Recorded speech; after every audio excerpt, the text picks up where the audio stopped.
नमस्कार दोस्तों, आज डेट है 24 फरवरी 2022। स्वागत है आपका दैनिक जागरण के न्यूज़ डिस्कशन में।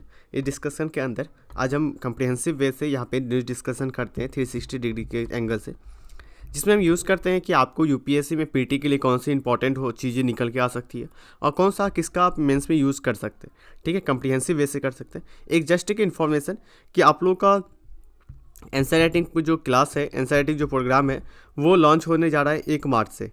ठीक है, 1 मार्च से इसका लॉन्च हो जाएगा। उससे पहले मैं आज इसका प्रारूप आपको बता दूंगा कि किस तरह से वो यूज़ होगा और किस तरह से हम आगे जाएंगे। तो यदि आप आंसर राइटिंग अभी नहीं कर रहे हैं और जो 2000 यूपीएससी 2022 के लिए एग्ज़ाम नहीं दे रहे हैं, ठीक है, जो एग्ज़ाम 2022 के लिए दे रहे हैं वो अपना पीटी पे तैयारी पे फोकस करिए। ठीक है, आपको मेंस के लिए अभी आंसर राइटिंग की ज़रूरत नहीं है। जो 2022 का ना दे के 2023 और 24 के लिए यदि आप प्लान कर रहे हो तो आप इस इनिशिएटिव के साथ जुड़ सकते हैं। फ्री ऑफ कॉस्ट रहेगा, जिसमें हम आपको कम्प्रिहेंसिव रूप से आंसर राइटिंग पे फोकस करवाएंगे। ठीक है, तो ये हमारा 1 तारीख से स्टार्ट होगा। ये एक जस्ट इन्फॉर्मेशन था। चलिए डिस्कशन स्टार्ट करते हैं। डिस्कशन स्टार्ट में पहला जो आर्टिकल है, वो रूस की जो सेना है ना, वो यूक्रेन में घुसी। देखिए, अब आपको एक चीज़ कॉन्सेप्ट समझना होगा। अब ये जो रूस वाला जो यूक्रेन वाला जो इशू है ना, यूक्रेन वाला, यह बॉल बाय बॉल कमेंट्री चल रही है। अब ये इन्होंने घुसा, इसके ऊपर फिर क्या हुआ, हमला हुआ। फिर हमला होने के साथ फिर ये सभी देश क्या कर रहे हैं, अब प्रतिबंध लगा रहे हैं। तो ये आप एक एक न्यूज़ को देखेंगे तो आपकी सिलेबस कंप्लीट नहीं हो पाएगी। अब बस और बस आप क्या करोगे, इस न्यूज़ पे ही लगे रहोगे। यूपीएससी बहुत करेगा तो एक क्वेश्चन पूछ लेगा। ठीक है, ये नहीं कि पूरा जो क्वेश्चन पेपर है यूक्रेन इशू से ही आ जाएगा, नहीं होगा। ठीक है, आपने देखा होगा कि तालिबान वाला इशू कितना चला था, कितने दिनों तक चला था, लेकिन यूपीएससी क्वेश्चन पूछा, एक भी क्वेश्चन नहीं आया। ठीक है, तो ये चीज़ों को आपको समझना पड़ेगा कॉन्सेप्ट को। तो ये कॉन्सेप्ट को ये है कि एक ही क्वेश्चन आएगा, तो आप एक बार इस इशू को समझ गए कि ये इशू है क्या। ठीक है, आप पीटी के पॉइंट ऑफ व्यू से इसका मैप देख लिए। ठीक है, पीटी के पॉइंट ऑफ व्यू से इसका मैप दिखा दिया हमने, आज भी फिर मैं बता दूंगा मैप। उसके बाद इस इशू को आप रहने दें। रहने देने के बाद आप किसी भी मैगजीन को यदि पढ़ते हैं, मैगजीन को कवर करते हैं, उस मैगजीन में इसको डिटेल से आपका एनालिसिस मिल जाएगा। ठीक है, वो एग्ज़ाम के लिए आपका बहुत ही इंपॉर्टेंट होगा। ओके, तो आप समझ गए होंगे कि बॉल बाय बॉल कमेंट्री करने की ज़रूरत आपको नहीं है, क्योंकि ये चीज़ें अभी अभी आया है, अभी 10 दिन तक और चलेगा। ठीक है, इशू जैसे आपने हिजाब वाला देखा, तो हिजाब वाला आप ठंडे वस्तु में जा रहा है, तो ये चीज़ें आपको एंगल समझना पड़ेगा। ठीक है, ट्रेंड क्या होता है, तो हिजाब वाला भी आपने एक बार समराइज कर लिया, तो बॉल बाय बॉल कमेंट्री उसको करने की जरूरत नहीं है। एक बार इशू समझिए और इशू के बारे में आप अपना कम्प्रीहेंसिव बेस से आंसर लिख ले, बस यही चीज़ें होती है। राइट, तो आप कोई भी मैगजीन फॉलो कर रहे होंगे, वो मैगजीन उसमें जो इंपॉर्टेंट इशू होता है उसको जरूर कवर कर लेगा। राइट, चलिए नेक्स्ट आर्टिकल के। उससे पहले मैं यूक्रेन का थोड़ा सा मैप देख लेता हूँ एग्जाम के पॉइंट ऑफ व्यू से। देखिए, ये यूक्रेन है। ठीक है, यूक्रेन, ये रूस है, ये बेलारूस है, ये पोलैंड है। ठीक है, ये हंगरी है, ये स्लोवेनिया है, ये जो है रोमानिया है। ठीक है, और ये मोल्डोवा है। ठीक है, ये मोल्डोवा है, यहाँ पे देख सकते हैं। तो ये जो इन देशों से इसका बाउंड्री लगता है, रूस, बेलारूस, पोलैंड, हंगरी, बोलिया और रोमानिया और मोल्डावा से। ठीक है, मोल्डावा से इनका बाउंड्री लगता है। तो आपके लिए एग्जाम के पीटी में यदि पूछा जाता है तो इस तरह से पूछ दिया जाएगा, आपको इस तरह से पूछ देगा कि क्या बेलारूस का बाउंड्री यूक्रेन से लगता है या नहीं रखता है, क्या पोलैंड का बाउंड्री यूक्रेन से। ये नहीं है कि सिर्फ आपको यूक्रेन ही पूछ देगा, पोलैंड के बारे में भी पूछ देगा कि इसका बाउंड्री किस किस से लगता है। ठीक है, तो आपको दे देगा, रोमानिया का बाउंड्री पूछ देगा। तो इस तरह से आपको उसमें देख लेना चाहिए। राइट, इस मैप को आप याद कर लेंगे तो आपको जो यूपीएससी ना कहीं जो 3-4 क्वेश्चन जो होता है ना, वो मैप बेस ही बनाता है, खासकर आईआर सेक्शन में और ज्योग्राफी सेक्शन में। इसलिए आप मैप का रिवीजन करते रहे, मैप का प्रैक्टिस करते रहे। आपके पास जो वर्ल्ड मैप होगा उस पर लोकेट करते रहे ये जगह को। ठीक है, तो मैप करना बहुत ही इंपॉर्टेंट है आपके एग्जाम पॉइंट ऑफ व्यू से। चलिए नेक्स्ट आर्टिकल की ओर चलते हैं। नेक्स्ट आर्टिकल इस पेज के अंदर नहीं है, पहले पेज के अंदर ये आर्टिकल नहीं है।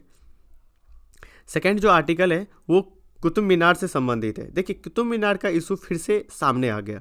ये विवाद क्या है, विवाद ये है कि ये तो आपको पता है कि कुतुब मीनार एक मस्जिद है, लेकिन बताया जाता है कि मस्जिद कम और ये मंदिर ज़्यादा दिखता है, अधिक दिखता है। ऐसा क्यों? कुतुब मीनार जो परिसर है, परिसर में आप देखेंगे कि मंदिर को जो ढांचा है, ठीक है, पिलर जो है, उस पिलर पे मूर्तियाँ दिखाई देती है। मूर्तियाँ, ये मूर्ति जैन धर्म के और हिंदू देवी देवता के मूर्ति माने जाते हैं। अब हिंदू और जैन धर्म के हिंदू धर्म जो है, इनका मानना है कि अब इनकी पूजा करने का अनुमति दिया जाना चाहिए। ठीक है। अब इनकी पूजा करने की अनुमति हमें मिलना चाहिए। ये मामला फिर से पहुंच गई है सुप्रीम कोर्ट के अंदर, ठीक है, ये मामला, राइट। तो ये परिसर क्या है ना, इनमें मंदिर है, ये खासकर उसके पिलर जो है, जैसे ये देख सकते हो पिलर यहाँ पे दिखा है, लेकिन अभी के टाइम में ये लोहे की जाल से ढक दिया गया है इसको, ठीक है, क्योंकि विवाद ज़्यादा ना हो। लेकिन ये जो चीज़ें हैं यहाँ पे दिखती है, राइट, तो वही चीज़ें होता है। अभी के टाइम में इसको जाल से मूर्ति को ढक दिया गया है, लेकिन वो चीज़ें फिर से उभर के आ रही है कि हमें पूजा करने के लिए करवाना चाहिए, हम करेंगे, इसको लेके बातें चर्चा सामने आई। तो आपके एग्जाम के पॉइंट ऑफ व्यू से ये इंपॉर्टेंट हो जाता है कि कुतुब मीनार परिसर के बारे में हम देखते हैं। कुतुब मीनार, आपको पता है कुतुब मीनार कहाँ पे है? दिल्ली के अंदर होगा, ठीक है, दिल्ली के अंदर है। यदि आप दिल्ली में है और नहीं गए हैं तो जाइए एक बार देख लीजिए कुतुब मीनार को, ठीक है। ये लोहे की खंभा है ऐसे, ओके, ये परिसर है, लोहे की खंभा के तरफ से काट के इसको बनाया गया है। इसको बलुआ पत्थर से बनाया गया है, लाल बलुआ पत्थर से इस इमारत को बनाया गया है। ये इंपॉर्टेंट रखिएगा एग्जाम के लिए, ठीक है। ये कितने मीटर का है? ये 72.5 मीटर का है, 72.5 मीटर का है ये, ओके। उसके बाद इसकी जो निर्माण हुआ था वो निर्माण हुआ था 13वीं शताब्दी में, ठीक है, 13वीं शताब्दी में। ये माना जाता है कि जब मुसलमान ना विजेता हिंद किसके ऊपर, दिल्ली राजपूत के ऊपर कर लिया था शासन करने के लिए, तब इसको माना जाता है। कुतुब शब्द का अर्थ मानिए जीत, कुतुब शब्द का अर्थ होता है जीत। ये जीत के खुशी में ये कुतुब मीनार बनवाए थे, ठीक है। ये जो खिलजी वंश थे, इन्होंने क्या किया था, कुतुब मीनार को किसके लिए बनाया था? जीत के बाद, ठीक है, कुतुब मीनार को।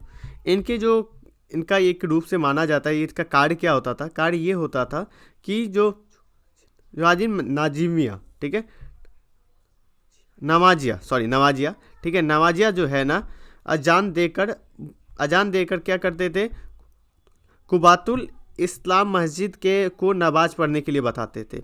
यहाँ से चढ़ के वो नमाज करने के लिए इसको बताते थे कि आप नमाज पढ़ो, ठीक है, समय हो गया है, नमाज पढ़िए। ये इसके लिए ही ये यूज़ किया जाता था, समझ गए। तो जैसे आज के टाइम में क्या होता था, माइक लगा दिया जाता था, ये टेक्नोलॉजी होती है, लेकिन उस समय तो टेक्नोलॉजी नहीं होती थी, तो वहाँ पे चढ़ के बोला जाता था, तो सब लोग क्या करने लगते थे, प्रेयर करने लगते थे, ठीक है। तो ये सारी चीज़ें होता है। उसके परिसर में एक प्रांगण में एक 7 फीट ऊंचा लोहे का खंभा भी मिलता है, ठीक है। अलाई गेट मिलता है उसके आसपास, क्या मिलता है? अलाई दरवाज़ा गेट मिलता है। ये दरवाज़ा जो है ये इंपॉर्टेंट है कि इसको किस कला के रूप में बनाया गया है? इसको इंडो इस्लामिक कला के रूप में बनाया गया है। ये कब बनाया गया? 1311 में इसको निर्मित किया गया, राइट। ये आर्ट एंड कल्चर के लिए भी इंपॉर्टेंट हो जाता है क्योंकि क्वेश्चन पूछ दिया जाएगा, ओके। इसकी जो निर्माण में लगभग 75 साल लग गया था, इसके निर्माण में 75 साल लगा था। इसका निर्माण कौन करवाया था? कुतुब-उद-दीन ऐबक के द्वारा करवाया जाता था, ठीक है, करवाया गया था। कब? 1206 से लेके 1210 के बीच में, ओके। उसके बाद में और ये इनका शासन था 1206 से। इनका जो शुरुआत हुआ था इसका, ये हुआ था 1193 में इसकी शुरुआत हो गई थी, राइट। बाकी का जो काम ये पूरा नहीं करवा पाए थे। ये बाकी का जो काम था ऐबक पूरा नहीं करवा पाने के बाद बाकी का जो काम था वो इल्तुतमिश के द्वारा करवाया गया था। इल्तुतमिश का जो समय है वो 1211 से लेके 1236 तक का ये समय माना जाता है। उसके बाद है 1368, ठीक है, 1368 के समय, ठीक है, मोहम्मद बिन तुगलक जो है, मोहम्मद बिन तुगलक जो है, तुगलक वंश के, ये लोग तुगलक वंश के थे, ठीक है। मोहम्मद बिन जो तुगलक है, ओके, वो कितना थे? 1325 से लेके 1391 तक इन्होंने शासन करवाया था। ये मोहम्मद बिन तुगलक और फिरोज शाह तुगलक, ये दोनों ने इसको कुतुब मीनार को मरम्मत करवाया था, समझ जाइएगा, ठीक है। इसने क्या किया था? इसको मरम्मत करवाया था। मैं इसलिए स्पीड कम किया हूँ क्योंकि आप ज़्यादा अंडरस्टैंडिंग से समझ पाए, क्योंकि ये जो है ना फैक्ट, ये हमें कभी याद नहीं रहता है, ओके। मीनार जो है, जो टावर है, उनका जो सतह है उसको क्या किया गया है? कुरान के छंदों से मिहीन अरबी सजावट की गई है इसको, ठीक है, अरबी सजावट इसमें की गई है। कुतुब मीनार को क्या किया गया था? 1993 में यूनेस्को जो है ना, यूनेस्को के द्वारा इसको विश्व धरोहर मान लिया गया था 1993 में। तो आपसे पूछ लिया जाएगा कि कब इसको विश्व धरोहर का दर्जा मिला था? तो 1993 के अंदर, ठीक है। तो ये फैक्ट कुतुब मीनार के बारे में हमें निकल के आता है। ये जो जो हम डिस्कस कर रहे हैं इसका जो नोट्स है, ये जो पीडीएफ है, ये हम अपने टेलीग्राम चैनल बुद्धा आईएएस पे आज से पोस्ट करना चालू करेंगे। तो आज से यदि आपने ज्वाइन नहीं किया तो बुद्धा आईएएस अकेडमी को ज्वाइन कर ले, टेलीग्राम चैनल को, वहाँ पे ये आपको नोट्स मिल जाएगा। नेक्स्ट आर्टिकल देखते हैं।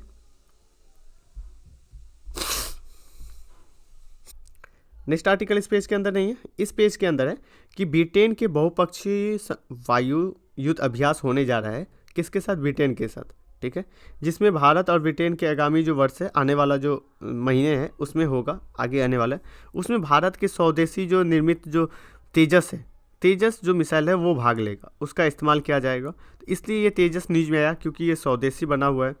स्वदेशी मतलब इसको भारत में ही बनाया गया था, ठीक है। इस युद्ध अभ्यास में ब्रिटेन, भारत के साथ साथ स्वीडन, ठीक है, बेल्जियम, सऊदी अरब, ये सब भी शामिल होंगे, ठीक है। अब हम इसमें इंपॉर्टेंट देखते हैं, क्या चीज़ें देखेंगे? तेजस के बारे में देखेंगे। तेजस मिसाइल जो है, तेजस क्या है? तेजस जो है वो लड़ाकू विमान है, ठीक है, स्वदेशी हल्का लड़ाकू विमान है।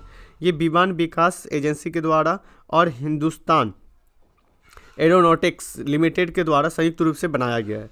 इस किसके द्वारा बनाया गया है? विमान विकास एजेंसी और हिंदुस्तान एरोनॉटिक्स लिमिटेड के द्वारा बनाया गया है इसको, ठीक है।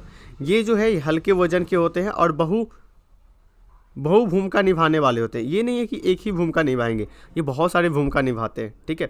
ये लड़ाकू विमान है, लड़ाकू विमान भी है। इसका ये जो रिप्लेसमेंट किसको क्या कर रहा है? किससे? जो मिग 21 जो है, मिग 21 जो लड़ाकू विमान है उसका रिप्लेसमेंट ये करता है, जिससे कि हमारा क्या हो, रूस से हम ये लेते हैं, इससे हम आत्मनिर्भर बन सके, भारत खुद से बना सके, जिससे कि क्या हो कि हम राष्ट्रीय जो सुरक्षा है, राष्ट्रीय सुरक्षा के लिए हम आत्मनिर्भर बन सके। इसलिए हम ये तेजस को बनाते हैं, ठीक है, तेजस के बारे में, राइट। चलिए आर्टिकल की ओर चलते हैं। इस आर्टिकल में इतना ही था।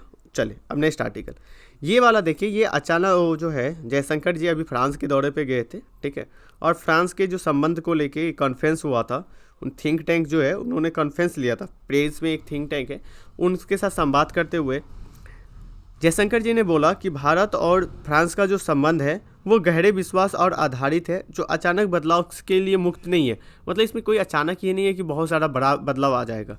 हमारे दोनों के बीच में जो संबंध है वो बहुत ही गहरा संबंध है, ठीक है। ये दोनों कहाँ पे ज़्यादा ध्यान देने की बात कर रहे थे? ये बात कर रहे थे कि हिंद प्रशांत क्षेत्रों में देश को बेहतर विकल्प मिल सकता है, ठीक है, देशों को विकल्प मिल सकता है भारत और फ्रांस के रूप में, राइट। उसके बाद ये एक संप्रभु बन के यहाँ पे काम करेंगे। और एक चीज़ें इन्होंने बताया कि एशिया आर्थिक संवाद में इन्होंने बताया कि भारत की जो पड़ोसी प्रथम की नीति है वो हमने आपातकाल के समय भी हमने प्राथमिकता दिया था। जैसे देख सकते हो कि अफ़गानिस्तान को हमने अभी गेहूं भेजा है, ठीक है। उसके बाद हमने जब हमारा कोविड का टाइम चल रहा था तो हम बहुत ज़्यादा उनको मेडिसिन पहुंचाए हैं, मुफ्त राशन बांटने की काम की गई है, ये सारे काम इसमें आपूर्ति की गई है। अफ़गानिस्तान को, म्यांमार को कोविड वैक्सीन की आपूर्ति की गई है। श्रीलंका को भुगतान संतुलन में जो समस्या हो रहा है, अभी जो भुगतान संतुलन हो गया सो वो कर्जे में डूब गए हैं, तो वहाँ पर भारत उनके साथ खड़े है, ठीक है, कदम में कदम मिला करके खड़ा हुआ है। तो ये सारे जयशंकर जी के द्वारा बताया जा रहा है कि भारत का जो पड़ोसी प्रथम की नीति है उसके तहत भारत काम कर रहा है। कहीं ना कहीं हो जाता है कंट्रोवर्सी, ये होता है कि कहीं ना कहीं हमसे चूक हो जाता है। जैसे सेकेंड वेव आया था तो हमने पूरी तरह से सेकेंड वेव के बाद भारत वैक्सीन देना बंद कर दिया था, तो उसी में नेपाल जो है वो किसका यूज़ करने लगा, चाइना का वैक्सीन का यूज़ करने लगा। तो ये सब सारी चीज़ें कंट्रोवर्सी थोड़ा सा तो है कि डिसीजन, लेकिन ये इनके द्वारा कहा जाता है। चलिए नेक्स्ट आर्टिकल की ओर चलते हैं। नेक्स्ट आर्टिकल पोक्सो एक्ट से संबंधित है। ये एक्चुअली जो मामला सुप्रीम कोर्ट में गया, सुप्रीम कोर्ट में ये माना गया कि पोक्सो एक्ट का जो मामला यदि दर्ज है और उसमें आप बताओगे कि ये जो है प्रेम संबंध था, ठीक है, आप प्रेम संबंध था उसके में ही पोक्सो एक्ट का आप बताते हो, तो इसका कोई नहीं चलेगा। पोक्सो एक्ट यदि आप 18 साल से नीचे से यदि होता है, मामला पहुंचता है, तो आप प्रेम संबंध क्यों ना हो लेकिन आप दोषी मान जाओगे, राइट। अब हम देखते हैं पोक्सो एक्ट के बारे में। ये पोक्सो एक्ट हो क्या है? देखिए, पोक्सो एक्ट जो है वो बच्चे को संरक्षण देने के लिए, बच्चे को संरक्षण करने के लिए अधिनियम 2012 में आया था। ये 12 में निर्भया जो आपने कांड देखा होगा, निर्भया वाला, उसके बाद ही ये घटना आई थी और घटना के बाद ये इस पर देशव्यापी आंदोलन चला था। आंदोलन के बाद इसको कानून बनाया गया था। ये जो कानून है ये बच्चों के साथ, ठीक है, यौन व्यवहार और यौन शोषण को भी प्रभावी ढंग से क्या करता है, रोकने हेतु काम करता है। इसमें मुख्य प्रावधान क्या किया गया है? पहला चीज़ है, नाबालिग को सबसे पहले आइडेंटिफाई किया गया है कि नाबालिग कौन होगा। इसमें कहा गया है कि 18 वर्ष से जो कम आयु के बच्चे होंगे, ठीक है, उनको क्या माना जाएगा? नाबालिग माना जाएगा, ठीक है। उसके बाद लैंगिक रूप से तटस्थ जो होती है, जिसमें आप लड़कियों के साथ साथ लड़कों को भी इसमें शामिल किया गया है कि लड़कों के साथ साथ भी होगा, तो उनको भी संरक्षण देने का योग गतिविधि के लिए, अवैध और योग गतिविधि के लिए इनको संरक्षण दी जाएगी, राइट। उसके बाद है तीसरा प्रावधान ये किया गया कि इसमें त्वरित सुनवाई, मतलब कि फास्ट होना चाहिए। ये नहीं कि आज यदि बलात्कार वाला या रेप का मामला आता है, आप उसकी कार्रवाई देखो, निर्भया का हुआ था 2013 के आसपास, फांसी कब पड़ी? 2020 में। तो देख सकते कितने दिनों के बाद, 7 साल 8 साल के बाद जो है फांसी पड़ी है। तो इतने दिनों तक क्या लगता है कि लोग जो है जो काम ये घटना अंजाम देने वाले होते हैं उनको मनोबल बढ़ जाता है। इसलिए फास्ट ट्रैक कोर्ट होना चाहिए क्योंकि इस पर तुरंत मामला करे और इसकी कार्रवाई की जाए, ठीक है। उसके बाद है संयुक्त राष्ट्र जो है, भारत संयुक्त राष्ट्र बाल अधिकार कन्वेंशन का एक पक्षधर है, मतलब एक सदस्य है। इसमें यह कहा गया है कि सभी प्रकार के यौन संबंधों से बच्चे को बचाने के लिए कानूनी दायरा में लाया जाए, कानून बनाया जाए, ठीक है। बाल जो यौन शोषण है उसका दायरा केवल बलात्कार और गंभीर से नहीं है, उसमें सिर्फ और सिर्फ बलात्कार ही करना नहीं होता है, उसमें बहुत दायरा बनाया गया है, ठीक है। इरादत यौनिक कृति दिखाना, ठीक है, इरादत यौनिक कृति दिखाना, ठीक है, गलत तरीके से यदि आपसे छुआ जाता है, छूना, ठीक है, जबरन यौन कृति के लिए मजबूर करना, ठीक है, यौन कृति के लिए मजबूर करना, चाइल्ड पोक्सो बनाना, मतलब पोक्सो पोर्नोग्राफी करना, ठीक है, चाइल्ड पोर्नोग्राफी करना, जिससे कि क्या होगा कि ज़्यादा से ज़्यादा लोगों को इसके अंतर्गत लाया जाता है कि ये भी एक्टिविटी यदि आप करते हैं तो इसको भी यौन शोषण ही माना जाएगा। ऐसा नहीं है कि यौन शोषण नहीं माना जाएगा, ठीक है। अब भारत में यौन शोषण और इसके दुर्व्यवहार की क्या स्थिति है? तो राष्ट्रीय अपराध रिकॉर्ड ब्यूरो के द्वारा आंकड़ा दिया गया था 2011 में। अब बोलेंगे कि क्या मैं 2011 का आंकड़ा यूज़ कर सकता हूँ? तो देखिए, लेटेस्ट यदि आंकड़ा आपके पास अभी नहीं अवेलेबल है तो आप पुराना आंकड़ा भी डाल सकते हैं, उसमें कोई दिक्कत नहीं है। आप पुराना आंकड़ा डालने में, तो आप उसको पुराना आंकड़ा भी डाला जा सकता है, राइट। उसके साथ साथ आप देख सकते हो यूनिसेफ के द्वारा 2005 और 13 में बताया गया था कि भारत में जो है ना 10 से लेकर 14 वर्ष के जो बच्चे हैं, ठीक है, उनके साथ 10% लड़कियों के साथ यौन व्यवहार का सामना करना पड़ता है, 10%। वही 15 से जब 19 साल के होते हैं तो ये 30% वर्ग के हो जाता है। तो ये भारत में और हमारा जो समाज है, हमारा जो संस्कृति, इतना पुरानी संस्कृति में ये चीज़ें होना कहीं ना कहीं सही नहीं होता है, ठीक है। तो ये सारी चीज़ें इस पोक्सो एक्ट के अंदर दिया हुआ था। चलिए नेक्स्ट आर्टिकल की ओर चलते हैं। नेक्स्ट आर्टिकल इस पेज में नहीं है, ये आर्टिकल हमने डिस्कस कर लिया पोक्सो एक्ट के बारे में।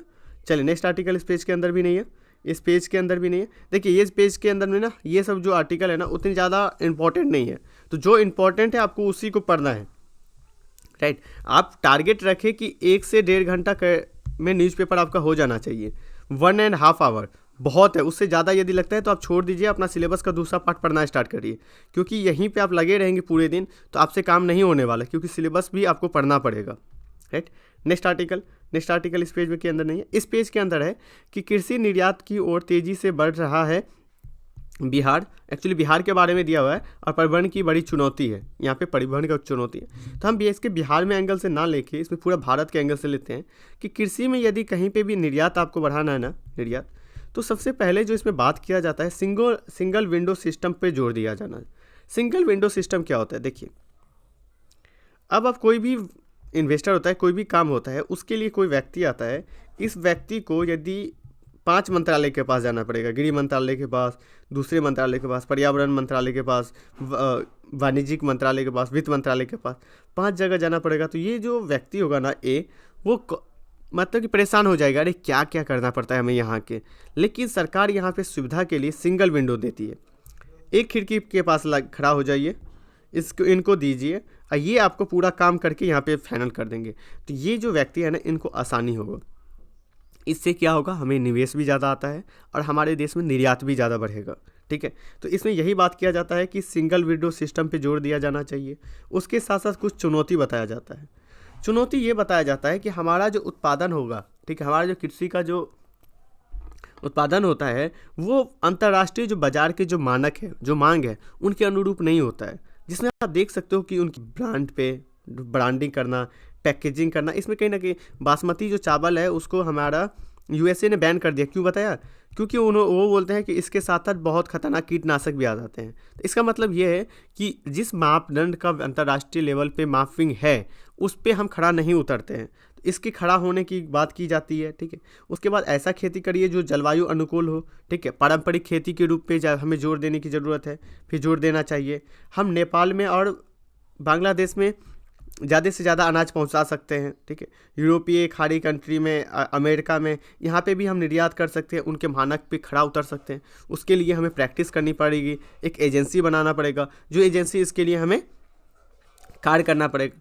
नाबार्ड के जो प्रमुख थे उन्होंने बोला कि पैदावार ऐसा नहीं है कि भारत में पैदावार नहीं होता, भारत में पैदावार होता है, लेकिन उसका मैनेजमेंट नहीं होता, प्रबंधन नहीं हो पाता है। ठीक है, जिसके लेके हमारे यहाँ पे सबसे ज़्यादा अभाव है और किसानों को क्या होता है, इसका लाभ नहीं मिल पाता है।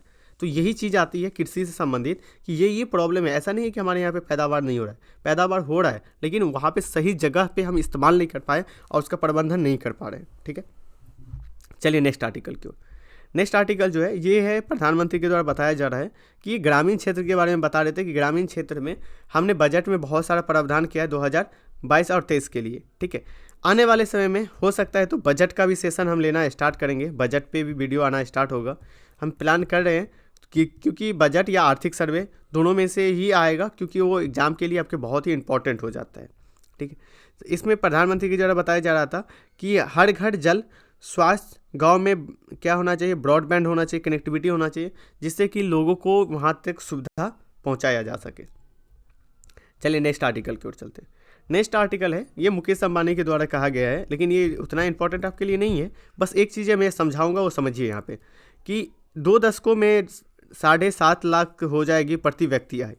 ठीक है, तो ये बताया जा रहा है कि 2 वर्षों में ना प्रति व्यक्ति आय 7.5 लाख हो जाएगी।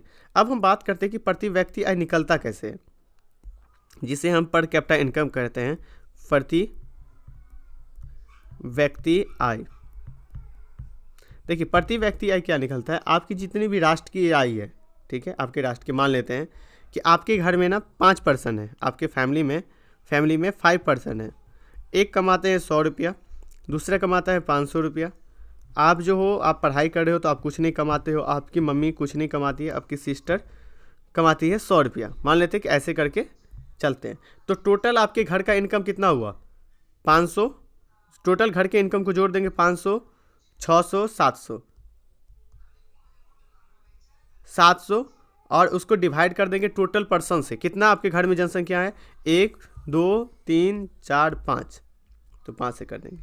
ये डिवाइड करके जितना होगा ना, ठीक है, जितना होगा उसको हम क्या करते हैं, 140 होगा, 40 हो जाएगा। तो आपके पर कैपिटा इनकम आपके घर में 140 है। आप यदि नहीं भी कमा रहे हैं तो 40 रुपया, आप 140 रुपया आपकी भी इनकम है इस घर के अंदर। उसी तरह से देश की जो निकाला जाता है, तो प्रति व्यक्ति आय निकालने के लिए क्या करते हैं हम, राष्ट्रीय आय डिवाइडेड बाय कुल जनसंख्या,